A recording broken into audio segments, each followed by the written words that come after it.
All right, journeyers. Hope y'all are out there. Listen, this is the very first time I am doing such a thing on such a medium, so I'm just hoping that that everything is working okay and that you can see me. And I'm actually going to keep my voice down. I was talking to Michael, from my great team, who was we were testing this out yesterday, and I have my Yeti microphone over here, and I have a tendency to do this, but I got to learn to just calm down and be cool. How are y'all doing out there? I hope you are doing well wherever you may be on this little blue planet. I have so many things that I would like to share with you, and I know I'm not going to be able to get them all in because there's just too much, and we'll be doing other shows. So I figured I would start with a story. I love to tell stories, and these days there are no shortage of stories with all that's going on, right? By the way, hi, Michelle. Hi, Curtis. How are you? I see you. Okay, so I'm getting the lay of the land, people. I can see the chat. All good. Hi, guys. So glad to see you. Okay, I'm going to jump right in. I want to talk about extra dimensions. And, as I woke up this morning, I've been thinking about this for a few days now, where I really want to go with this and where I can really engage you. And because I have heard so many things from you over the last couple of months based on some of my own experiences, and it seems that we're sharing a lot of these sort of anomalous experiences, not the least of which is what I would call perhaps the arrival into a new dimension. Now, I know this may sound a little woo-woo to some of you, maybe not, probably not for those of you listening. But I have to tell you guys, I'm a pretty pragmatic person when it comes to all things, particularly in the metaphysical world. I'm very open. I consider myself to be an experiencer, so I know that reality, we're just seeing a snapshot of what it is. So when we talk about this idea of moving into a new dimension, perhaps a portal having opened within the last several months, and this talk sort of coming up on the radar prior to all of this, I said, okay, let's see what happens. What would that look like? What would that feel like? So let's fast forward. I want to get right into the story because I really, really want to get your weigh in on what you think about this. We know that back in March, our world changed drastically. It's still in the midst of changing, about mid-March. Once all of this came down and we were pretty much sequestered to our homes, wearing masks, doing all of these things that we're not used to doing. And of course, I was still going out. I don't know about you, but I was still going to the store. You have to forgive me. It is hot as heck in here, and I got lights all over the place, journeyers, so bear with me. It's like close to 100 degrees, it feels like today. Nonetheless, I found myself going out. Here we are in this new reality, wearing masks, looking at each other like, what the heck is going on? And I got this sense, I'm just going to use the word of camaraderie with strangers, going into the store, looking around, noticing that all of a sudden we all share something in common. Maybe people that you normally wouldn't even look at or talk to. I like everybody, but you know what I'm saying.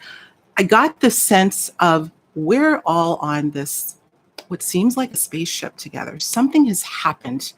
And I feel as if there is some sense of camaraderie because of this really bizarre reality that we're all sharing.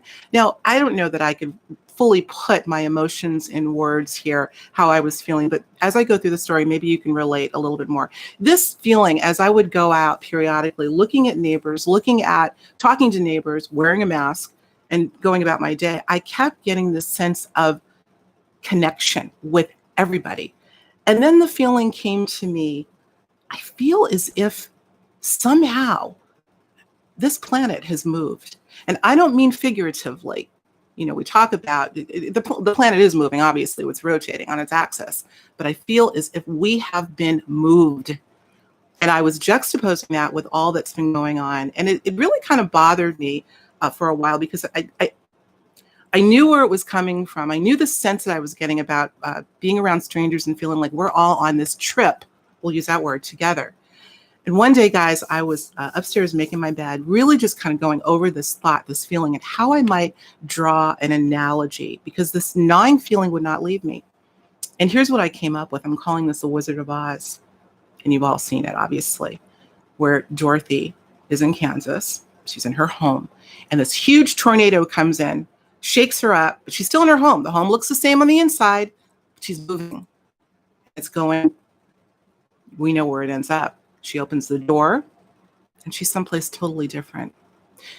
The moment that popped into my mind, I said, that's exactly how I feel.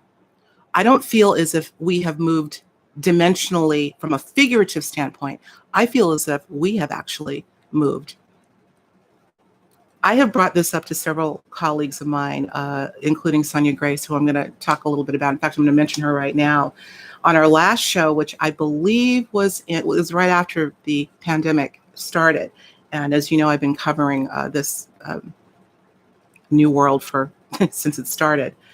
And I brought this up to her in some form or fashion. And she said, yes, Alexis, we have moved into higher frequencies. We've moved into 5D. And again, I have heard this semblance of this before. And again, I take it with a little bit of grain of salt, okay, prior to. But once I started to experience this sense, visceral sense, and that analogy that I used hit home for me. I want to know what you think. In fact, I'm going to look at the chat right now and see. Does anybody know where I'm going? Or are you feeling, are you having that same sense? Did you get that same sense? Okay, I'm going to read something right now from The Enlightened Life. That's crazy. I had a dream the other night that I was in my house and then an earthquake started.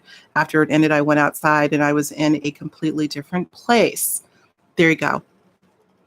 I bring these things up, journeyers, and I love to share my stories with you because I have this sense that everybody has a different experience, or we parse our experience in different ways, but I have this sense that we are having a shared experience on a metaphysical level. And that's why I wanted to open this very first Conscious Commentary Live with that notion.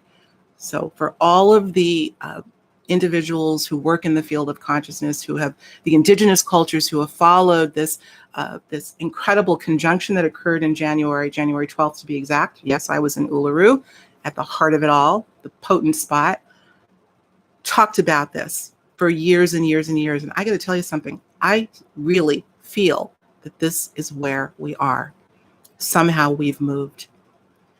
So what does that mean? And what are the implications of that? And that's where I want to sort of segue. Are you all familiar with the Schumann resonance?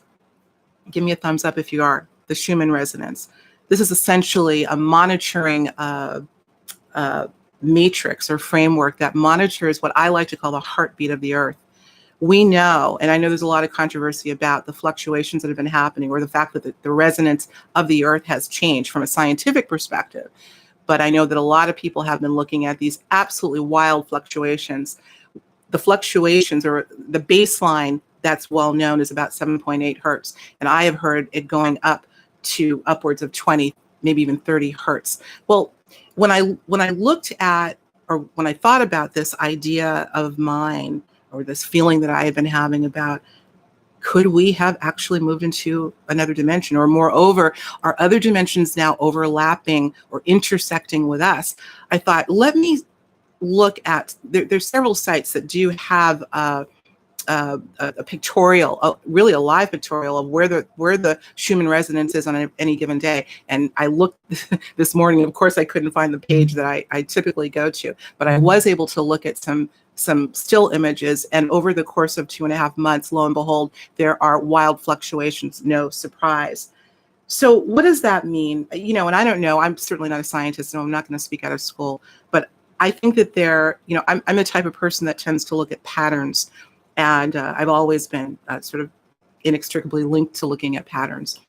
And so I try to feel into what's around me, as in feeling as if I'm in another dimension, we are in another dimension. And then looking for corroboration. And the Schumann resonance was one area that I thought I might get some hints. I found this really neat article. If we can, after the stream, I can maybe post it from space.com. It's by Paul Sutter. And the title of the article is How the Universe Could Possibly. We've got more than 4 dimensions, 3 dimensions of space, the 4th dimension being time. 11, I think, is a number, interestingly, that's come up over and over again as, from a materialist standpoint, that scientists are looking at being possible. Anyway, I found a very curious, well, not curious, but interesting quote that I thought I could kind of play on. Let me read .com, how the universe could possibly have more dimensions. It says, quote, current versions of string theory, which I'm sure many of you are familiar with, require 10 dimensions total. while an even more hypothetical uber string theory known as M theory requires 11. But when we look around the universe, we only ever see the usual three. Sure that if the universe had more than 4 dimensions, we would have noticed by now. News for you, Mr. Agree? We are noticing now. This writer, and I'm sure many other scientists out there that are looking at the living with well more than 4 dimensions, haven't experienced it. But some of us, particularly in this space, particularly those that seem to have a proclivity toward the empathic, we're noticing it now, are we not? So I just wanted to bring that up. Now, speaking of which, and all of this ties in, this first started for me. I'm going to go back in time, and it's going to be difficult for me to look at the chat. I see a lot of people weighing in here. We're going to get to, by the way, soon. I always had a tendency toward synchronistic experiences off the charts route, but I digress. One day, just prior to doing that first show on synchronicity, about, I want to say it's about mid-February, maybe end of February, I have tinnitus as well, what that sounds like. This was something very foreign. I'm looking at my connection is unstable. I don't know whether I'm still on. Michael, are we on? Are we on? Breaking up just a little bit, Alexis. Okay. This is live after all. Can you guys hear me? Give me a thumbs up if you can hear me right now, because we know we're dealing with technology. You have a jumbled connection, Carly. Okay, I'm going to keep going. Let's see. I'm looking at this. Is again, new experience for me, but I'm looking at all these little things flash up. Let me continue. And Michael, if we're seeing some real instability, let me know and I can pause, because I want everybody to hear this. We're talking about the earth. What on earth is this? And again, it's all good to be aware of how your body is behaving, the sounds that you're hearing, etc. And I knew that this was a foreign sound. Not one day later, I think it was the same day, I filmed the show Conscious Commentary on Synchronicity, where, and I don't believe I brought up the ear buzzing. I'm sure I didn't at that point because it was brand new, that somebody, one of the journeyers, weighed in and talked about hearing in conjunction with more synchronicities and repeating numbers, the ear buzzing. And I thought I was going to fall off my seat. Well, the ear buzzing, I would say it went on and off for a few days, and then it became consistent. And here we are, let's see, mid-Feb, March, April, almost 4 months later, 24/7. Sometimes it's louder, sometimes it's a little more muted, but it's there. Now, this is something that I brought up to Sonia. I brought this up to several of my colleagues, Mary Rodwell included. I have talked to everybody about this to try to get, after going through all the left brain, what it could be. Do we have another thing going on here? Could it be some of the technologies that are bombarding us? And it could be. But when I juxtapose that, guys, with this idea of perhaps our being more connected now to the other dimension, or maybe an intersection of that happening, I thought, you know what? I really feel that this could be it. It's something that I live with. I don't, I'm sure it's going on while I'm sleeping. There are days that it's louder than others. I can hear it right now, but I'm living with it. Are we adjusting to those wild fluctuations that the Schumann resonance is showing? Remember, it is said that the quote unquote heartbeat of the earth, being whatever it is, we're built to be in resonance with that. So it would stand to reason that if it's going wild and fluctuating like this, so are we. Our bodies are trying to adjust to a new frequency. You probably heard this before, but this is how I parse this for myself. So that's, I really hope that I hear when we get to the question and answer portion that we can talk about that a little bit more. Ear buzzing, it's happening right now. Let's go a little bit into synchronicity. It's one of my favorite subjects, maybe my all-time favorite subject, frankly, because it's an anomaly that I think is, I say anomaly, but I think it's par for the course of this aspect of reality that we don't yet understand. But I have a feeling with everything happening right now, which I think has a beautiful aspect, we're going to learn a lot more. We are being acclimated to a new reality. And I would say that all things high strangeness are a part of that package, along with the ear buzzing. Guys, the synchronicity has been off the hizzy, off the charts. And I love them when they happen at any time. And I try to make mental note, or if they're, depending on what they are, they could be mundane, they could be big. I'll write them down. But I have never seen, I think I did a show several months ago called Synchronicity Clusters, in which, you might get a synchronicity once a week, once a month, some people once a lifetime, I think more than that. But I have been noticing patterns where they will happen certain days of the week. There seems to be a bombardment of synchronicity. We talked about this on, I think, the second synchronicity conscience commentary that I did recently, on a lot of synchronicity being linked to technology. And I did raise an eyebrow as to whether this is an organic, universal thing, part and parcel of our getting acclimated to this new reality, or is there some intervention, let's just say AI. And if you recall, I hope we can have all the links to the shows that I'm referencing, because they're worth going back to. We had Alana Freeland on, who is expert at looking at how AI has, in many cases, infiltrated our lives, and that keeping a space for the idea that these increased synchronicities could be due, at least in part, to our brains being wired to the various technologies that we're using. Maybe it's both. I have a feeling it's both. So I want to hear from you on, I'm putting all this stuff on the table because we're going to get to Q&A pretty soon. I'm going to watch the time here. We're not going to go too long. It's Friday, and here on the East Coast, I want to get out in my garden so I can prepare for next week's show for you. But I wanted to just, kick the tires and see how we do here today. Okay, so we're going to talk about synchronicity a little bit more. And if you have any questions, let me know. Here's something that I have been getting into lately. I'm going to admit it. I've never been one to go to psychics, although the work that I do, I get psychics calling me all the time. I'll give you a free reading, Alexis, if I can be on the show. But I have to tell you, I have really started getting interested in this whole idea of divination. I don't know, maybe this is part of the package as well. I've always been a dowser, pendulum dowsing, because I feel that ultimately all of these things are simply tools for us to externalize what we're made of on the inside. I never put too much stock in the card stock or the pendulum or whatever divination tool we're using. But nonetheless, for some reason, I have been very interested in learning the tarot. And so getting back to Sonia Grace, she has an excellent free plug for Sonia. She put out this Odin and the Nine Realms Oracle maybe about 6 months ago. It's an Oracle deck. I actually had her on my Patreon about a month or so ago, where she did a live demo, and she sent me a deck.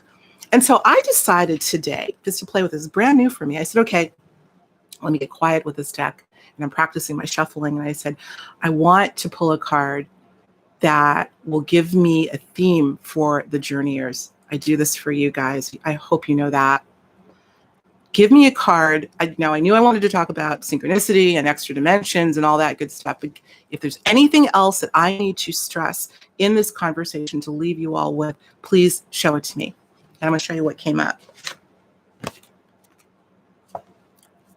Can you see that? It's pronounced ear, or really closer to air. And this card right here, beautiful artwork, stands for healing. Healing. Now I'm going to tell you why this is very important to me. This is not just, hyperbole. I think this is I think it's a big deal. I'm looking at my notes here because something just came to me as far as healing is concerned. First of all, when I did that initial Patreon, we did a Zoom call with Sonia Grace where she did this demo of how to use her cards.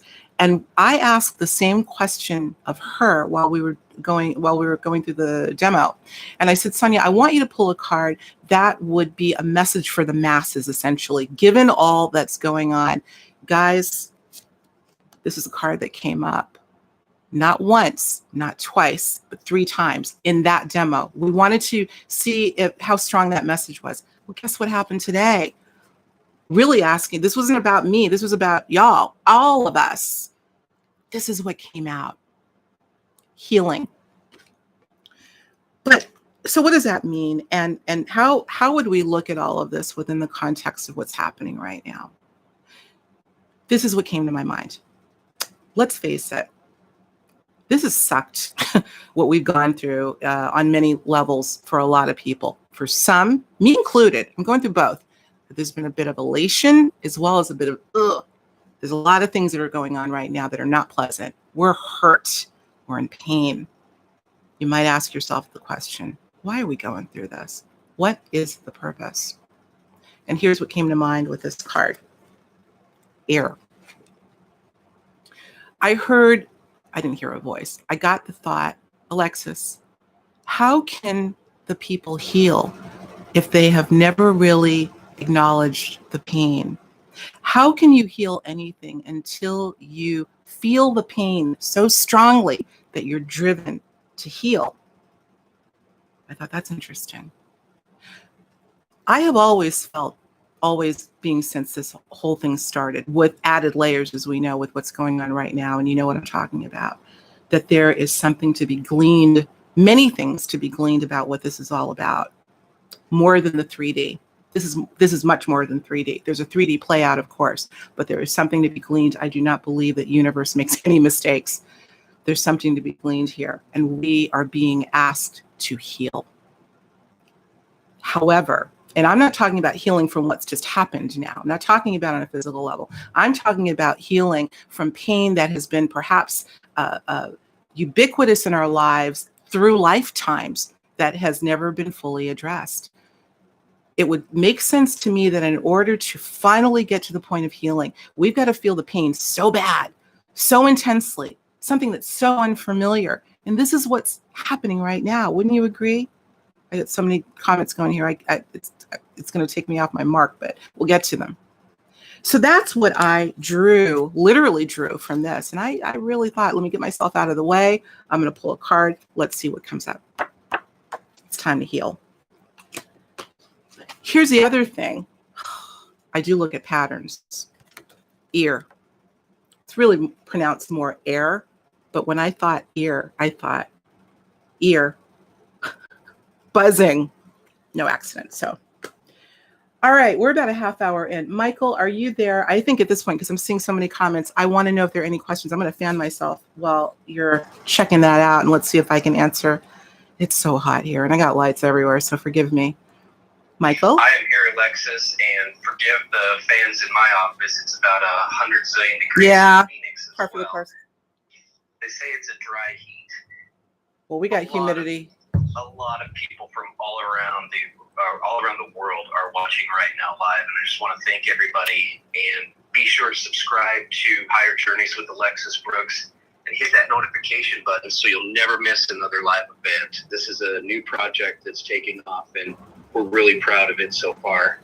Not really any questions yet in the chat, but there's a lot of alignment in here. A lot of people are experiencing the same episodes, the physical episodes with the ears, or dizzy spells, things in weather, and just they're trying to see the connection here and listening intently in chat. Tell me if anything that I'm saying is helpful to you. Are you okay? I'm Michael Walker saying the buzzing. A lot of folks are having that buzzing. I feel like I need to be asking you questions. I think it is so important, guys, that as we go through this, remember, if we are on what I'm going to call spaceship Earth, and I've heard the phrase before, but if we are indeed on spaceship Earth and are traveling, we're all in this together. I can't stand the memes, but you know what? For the first time ever, I really feel like we are all in this together. We may not come out of this at the same place, but we are on this journey, yes, it's a cliche, together. And so it is important. That's why I wanted to do this. I know Michael and the gang have been twisting my arm to do live for so long, and I hear from so many of you on email with your beautiful messages and with so many questions. That's why I'm doing this, so we can really engage and talk about this together. I don't know any more than you. I'm just a person who's a journalist, who's been at this for a little while and is very inquisitive. I live this every day. And part of the healing is sharing. And that's why I'm deferring to you. I'm not a rainmaker. I don't have any answers. I'm just on this journey with you. That's all. So let's see. I'm going to take a look here. So Daz is saying it's like the buzzing you get when tired. That's interesting. Let me see if I can describe. Now there was somebody, I don't know if Byron is on the chat, or Brian, I believe his name is. I will never forget the comment that Brian made in one of the conscious commentaries we had done, I believe on synchronicity, in which he described the buzzing. And I believe this was an episode where I didn't talk about the ear buzzing. I looked at this comment, I thought, oh my God. He said he would describe it as a white noise. Guys, that's exactly how I would describe it. And it is a buzzing, but it's a white noise. Imagine you're looking at your TV screen. Some of you are old enough in the old days when the signal went out, you would get, white, literally white pictorial, white fizz, but there was a sound that accompanied that as well. That's the sound that I have.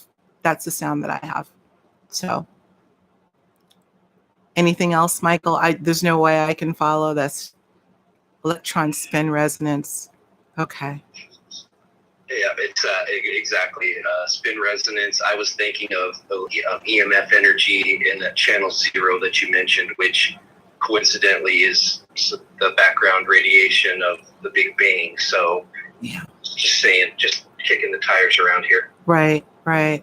Okay. We're going to hold. I feel like I want to run away and there's nowhere to run to, no escape from myself. Carolyn, why do you feel that way, my dear? This is not something, guys. I know that this sense, I just picked this out of the ether. I'm going to read it. Feel like I want to run away. There's nowhere to run, no escape.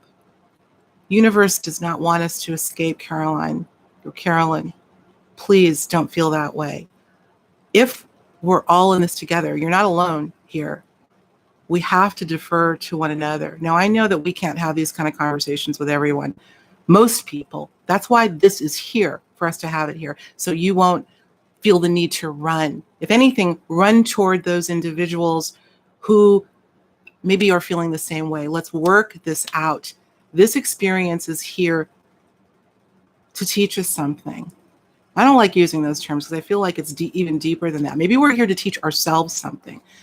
And yes, it does feel like you want to run or escape, but there's no running, there's no hiding, there's no escaping. And as a matter of fact, my sense is that if you do find a way to run somewhere, I don't know where it would be, the universe is going to come find you. Because right now, I really feel, I'm just going to cut to the chase. And I've always felt this way. The universe is going to kick our butts until we finally wake up and realize how powerful we are. History will show us that when we don't get a message, the universe isn't going to move on to the next thing and say, you didn't get it. It's going to get harder and harder and more difficult and more arduous and more painful. Hence the reason we need to address the healing. So running and hiding is not going to do anything. We have got to be able to confront. I'm reminded of the shamanic journey. I know many of you are familiar with the ayahuasca journey, particularly. I've never done it, but I've talked to quite a few people that have. And inherently, invariably, in many experiences, I've talked to individuals who, while in that state of ayahuasca, they are met with all sorts of heinous, ugly beings coming at them. Well, not coming at them, but in their presence. And the temptation, obviously, is to run and hide. But somehow, not with everyone, but I've talked to people who say somehow in that state where they're being confronted by the most intense, hideous being they could ever imagine, they have an epiphany and decide to run right at it. And the moment they run at it and confront it, not away from it, but toward it, the being dissolves. In a way, I feel that we're on a collective ayahuasca journey, guys, and we're being asked to run directly at the being. And if we do, maybe it'll go away. I mean, I'm oversimplifying, obviously, but this is a very powerful message. So I wanted to just take that comment and run with it. I hope that helps, Carolyn. And we're here for each other, so. Curtis Hill says, we are going through new energies in this space in the Milky Way. Absolutely. The frequency, it appears, has accelerated. some people say lifted, but what's lifted? I believe that it's accelerated, it's faster. And from a quantum perspective, when energy moves faster, it becomes thinner, less dense. The atoms are more, fluid and moving. Hence the reason why we may be getting a lot of these physical symptoms, including ear buzzing, vertigo. I've talked to other people. There's a term called planetary empath that my dear friend Trish and Rob McGregor, I believe they coined that term. And a planetary, there's empathic, and then there's planetary empaths. And planetary empaths are people who literally feel physical pain or physical symptoms, typically just prior to a big event happening. I think I'm one of those people. Are you? So we've got to this is such a great opportunity with all that's going on. I have a feeling it's not going anywhere anytime soon. God only knows what other layers we will have, but we have to be able to run right at them, just like as if we were on an ayahuasca or shamanic journey. Lost my train of thought. Oh, the physical symptoms, again, are trying to both have us be more aware, not only of our surroundings, but of our own bodies. Because the body, remember, is not just it's not just an avatar. It's a signaling mechanism because it's reaching out into the cosmos, just like our inner self is. So the skin particularly is a great compass, a barometer, a signaler. When you're afraid, the hairs rise up on your arm. When there may be some malevolent energy in the room or a bad person, you get the chills. That's your body signaling to you. So when we get these physical symptoms, it's a built-in mechanism to help us address what's happening, or at a minimum to notice what's happening. So that's my 2 cents on that. Michael, we're going to give this one last shot. If there are not any questions, we got a few more minutes maybe. Let's see if there's anything else. I wanted to circle back to one that was referring to, have you ever experienced a glitch in the matrix? I know we've talked off air before about your experience in Australia, and you've mentioned it before on some other streams.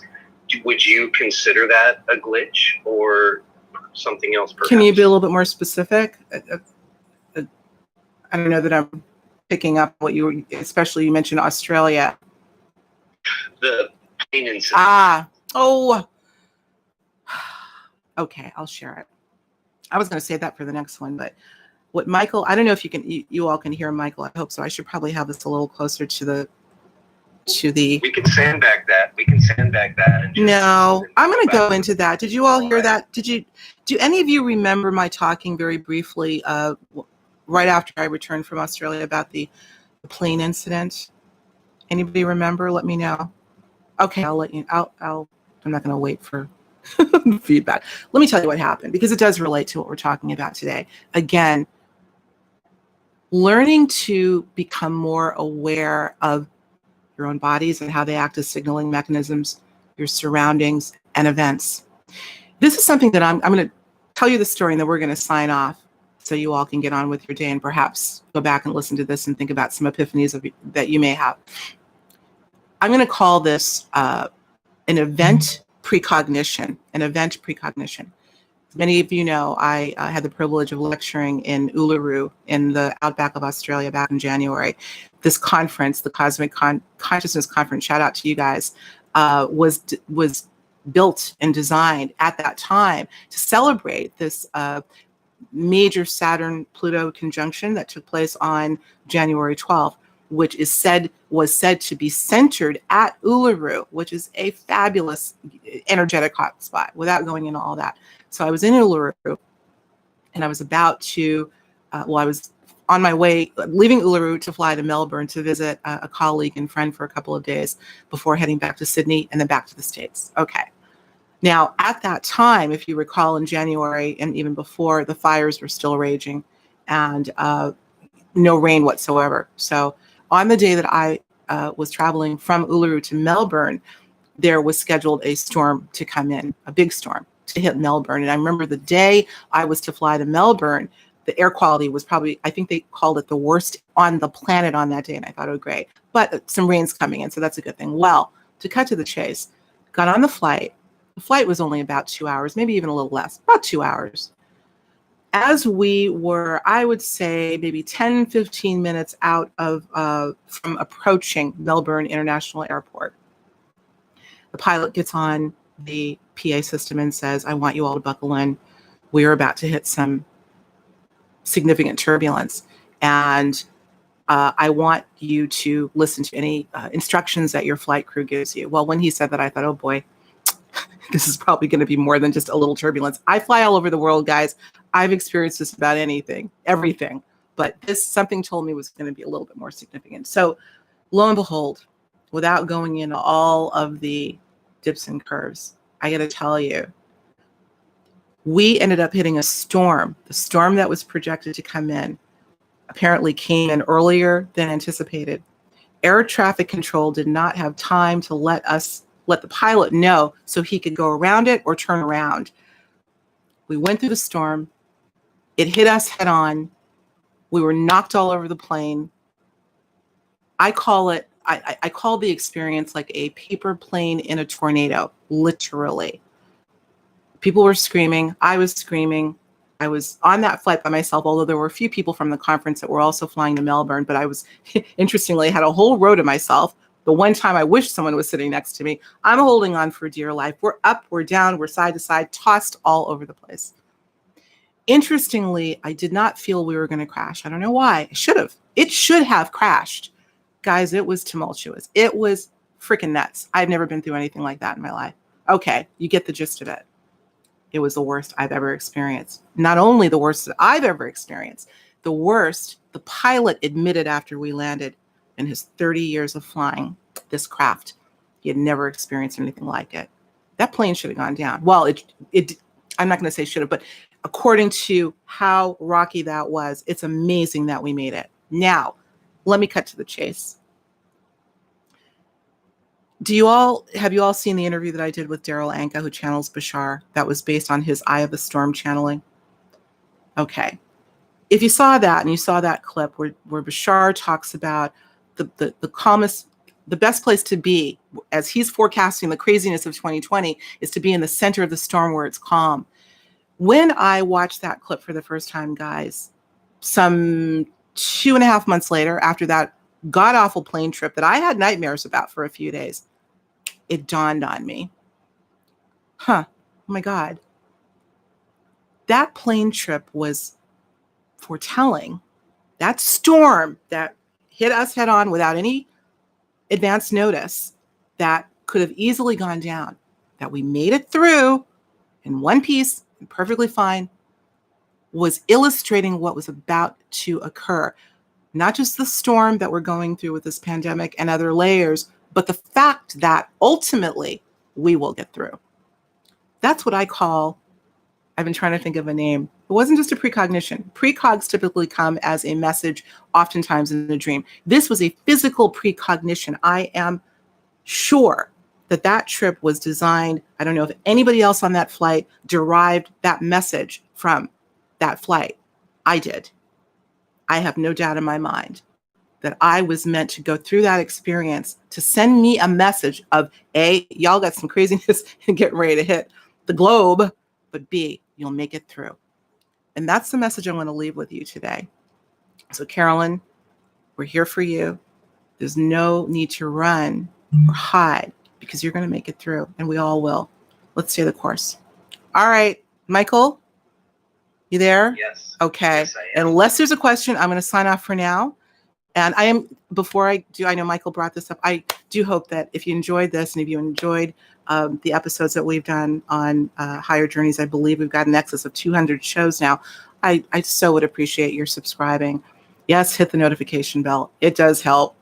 It's par for the course right now, but I really do. It helps us. It helps us get the word out. You know how YouTube is working these days, and the more interaction with subscribes and likes and comments, like only if you do, we would appreciate it. So thank you dearly. I love all you guys. Absolutely. No other questions in chat, but everyone was really exhilarated listening to the story. And yeah, it's just a terrifying ordeal. Silver lining. And that's the main thing. So, okay. Absolutely. Well, thanks again, Alexis, for letting me be on Conscious Commentary with you this week. And thank you, Michael. We'll be trying this out next week as well. We're going to be doing Conscious Commentary in the garden, and then the following week we'll be back live. So we will see you then. Okay, I'm going to sign off, guys. Have a fabulous weekend. I'm going out into the garden right now. I'm going to change and water these plants so they look good for you next week. I love you. We'll talk to you soon. Bye. Bye-bye.